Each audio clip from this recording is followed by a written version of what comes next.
Bonjour. Si une personne ayant des troubles mentaux au détour d'un chemin arrachait votre manteau ou votre sac à dos sous une pluie battante et se mettait à courir et que vous enleviez vos chaussures et votre t-shirt et vous mettiez à le suivre sous prétexte que vous vouliez éviter de mouiller le reste des effets en votre possession, qui prendrait-on pour un fou? Tel semble le paradoxe qui nous réunit aujourd'hui. Bienvenue sur Africa Light. En effet, aujourd'hui, nous allons vous parler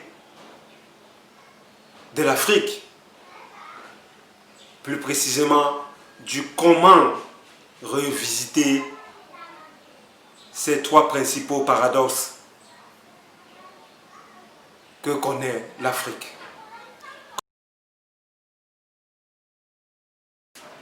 Très souvent, on dit « Oh, l'Afrique est riche, l'Afrique fut prospère, l'Afrique a des talents, l'Afrique est méprisée, l'Afrique est marginalisée, oh, l'Afrique est abandonnée à elle-même. » Rien que des réquisitoires, rien que des plaintes.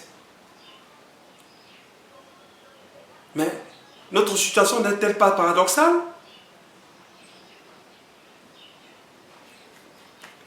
Eh oui, essayez de comprendre les paradoxes que traverse l'Afrique. C'est commencer par le premier. Le premier paradoxe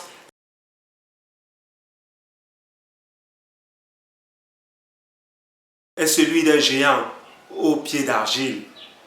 Et oui, au pied des autres, nous sommes comme un géant au pied d'argile. Pourquoi un géant au pied d'argile? Nous avons toutes les richesses, nous avons tout le savoir, nous avons tout créé, même la civilisation première. Mais, bizarrement, nous sommes à la traîne, nous sommes à la merci, a priori, des autres civilisations. Nous semblons dépendre entièrement d'elles, de leur monnaie, le franc CFA ou l'éco qui arrive, de leur culture. Nous n'avons qu'à voir ce qui se passe. Même la caméra que j'utilise actuellement, c'est une technologie qui vient d'Occident. Nous dépendons paradoxalement de tout, de quasiment tout ce qui vient de l'Occident. Comment donc se prévaloir d'une grandeur passée, fût-elle véridique, si aujourd'hui nous semblons comme des moustiques, si aujourd'hui un simple coup de vent peut nous faire tomber? Regardez le Congo-Kinshasa, regardez le Congo-Zaïre, ex-Zaïre, regardez le Congo, regardez la Centrafrique, regardez l'Angola, regardez même le Cameroun, regardez le Tchad à côté. Rien que des scandales miniers et géologiques, des richesses à n'en plus finir. Mais, quel est le seuil de vie? Quel est le niveau de vie? Point d'interrogation. Nous semblons un géant au pied d'argile. Ça, c'est le premier paradoxe auquel l'Afrique est confrontée. Comment sortir de cette image de dépendance quasi systématique? Ça, c'est un paradoxe que nous devons régler si l'Afrique veut avoir une image meilleure.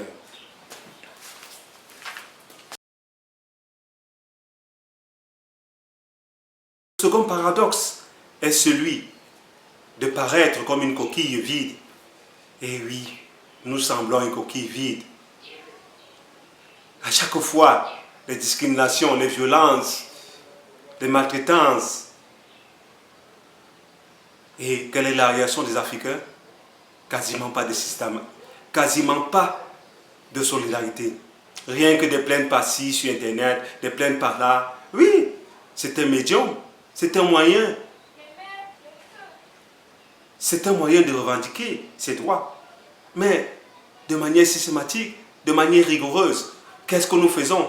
Quelles sont les actions concrètes qui nous permettent d'avancer? Rien que des pétitions. Mais qu'est-ce que nous faisons? Combien de pétitions ont déjà changé le monde? Oh,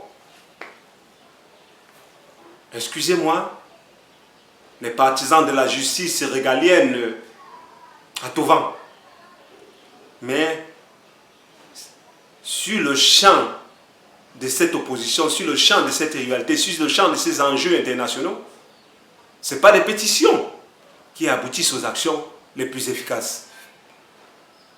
Je doute fort. Encore moins des mémorandums. Mais c'est des actions solidaires, des actions coup de pouce. À l'exemple de celle prise par Gandhi pour lutter contre le colon anglais et sortir son pays de la période difficile. À l'exemple de celle prise par des Chinois pour mettre hors de leur continent l'envahisseur japonais, puis l'envahisseur anglais. À l'exemple de certaines actions de réticence prises même par les femmes camerounaises au début des années 50.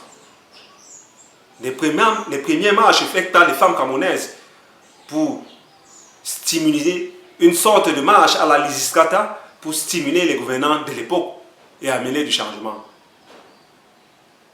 Un des moyens de ne plus paraître être une coquille vide, c'est de mener des actions, de poser des actions solidaires, des actions coup de poing, des marches pacifiques, mais surtout des actions de désobéissance civile organisées. En troisième lieu, j'ajouterais même des actions de protectionnisme. Et oui, parce que tous les continents appliquent des protectionnismes, sauf l'Afrique. Les APE, on nous envahissent avec leurs produits, on nous envahit, on achète nos terres de manière à vil prix, on achète nos terres à vil prix, et nous sommes là. L'avenir de nos enfants est où? Que seront nos enfants? Nous nous complaisons dans le tribalisme, dans des attaques stériles contre nos frères de sang. Pendant ce temps, d'autres frères aussi, parce que ce sont nos frères aussi, viennent d'ailleurs et ils viennent arracher nos terres. Comment allons-nous vivre? Il ne s'agit pas de vivre en autarcie, mais il s'agit de prioriser ce qui est utile. Tant que nous n'arrivons pas à mener des actions solidaires, des actions organisées, pour pouvoir préserver l'essentiel et préserver ce qui est utile aussi pour notre futur, nous continuons de paraître en des coquilles vides.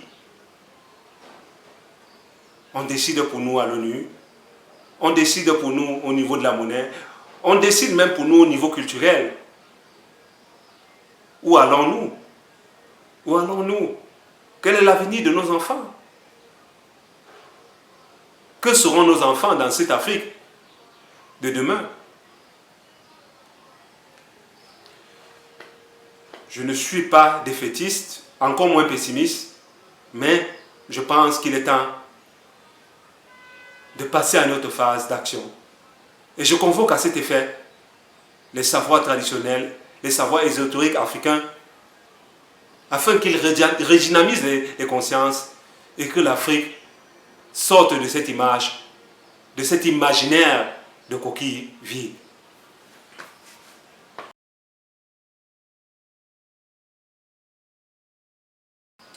En troisième lieu, comment revisiter ces trois paradoxes africains? C'est aussi s'approprier nos valeurs culturelles. S'approprier nos valeurs culturelles, l'appropriation culturelle. Oh là là, ce contexte, ce concept, oh là là, ce concept est hautement polémique. Je suis africain, je suis polyglotte, mais je ne parle pas ma langue maternelle. Qui suis-je? C'est ça, le nouvel africain. Quelqu'un qui parle bien l'anglais, qui a une diction parfaite en français, quasiment parfaite à la Molière, qui connaît l'espagnol, l'anglais, l'espagnol, le portugais, a une maîtrise moyenne de l'allemand, quelqu'un qui parle un peu le tutsi, mais paradoxalement, son Menjumba natal, ou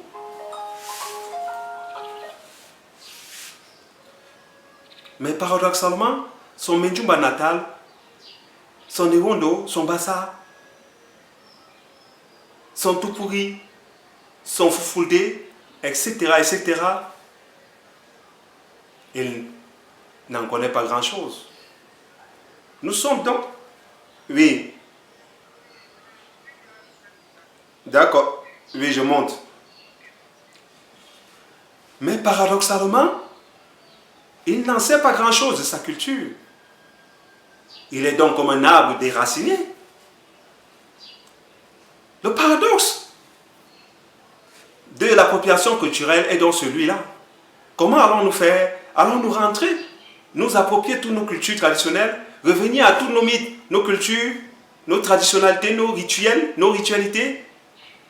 Ou bien allons-nous nous contenter de suivre aveuglément les nouvelles technologies et s'approprier le monde de l'intelligence artificielle, le monde du futurisme, du moins du côté moins intéressant du futurisme qui arrive? Allons-nous nous contenter de suivre aveuglément des donnes exotériques dans un sens, je dirais, de destruction? Parce que l'ésotérisme traditionnel est utile quand il est bien utilisé. Mais cet ésotérisme qui détruit les civilisations, qui priorise l'individualité au dépens du collectif, est-ce vers ça que nous allons aller? Comment revisiter donc l'Afrique par ces trois paradoxes? C'est, en premier lieu, comme je disais, sortir de ces préjugés des géants au pied d'argile. En deuxième lieu, dépasser cet imaginaire de coquilles vides. Et en troisième lieu, s'approprier nos véritables, nos réelles valeurs, mais bien sûr en les actualisant, en tenant compte des technologies, mais des technologies utilisées selon nos avantages, selon nos orientations futures et selon une vie de communion avec les autres peuples. Comment revisiter ces paradoxes que connaît l'Afrique? C'est évoluer d'image en image, de réflexion en réflexion, de détour en contre-détour. Bref, c'est réfléchir de manière posée et essayer d'actualiser notre présent. Merci. Mettez un pouce j'aime. Actualisez la cloche de notification. C'est-à-dire, appuyez sur le bouton cloche, mais surtout, revisitons ensemble ces trois paradoxes qui permettront à l'Afrique d'évoluer. Je sais qu'il est difficile de parler de paradoxe, puisque le paradoxe, je sais qu'il est difficile d'actualiser le paradoxe, puisque le paradoxe est quelque chose en permanence polémique, polysémique même. Mais la thématique d'aujourd'hui, qui s'intitule « Comment revisiter ces trois paradoxes ?» nous permettra d'avancer et de réfléchir davantage sur notre avenir. Merci.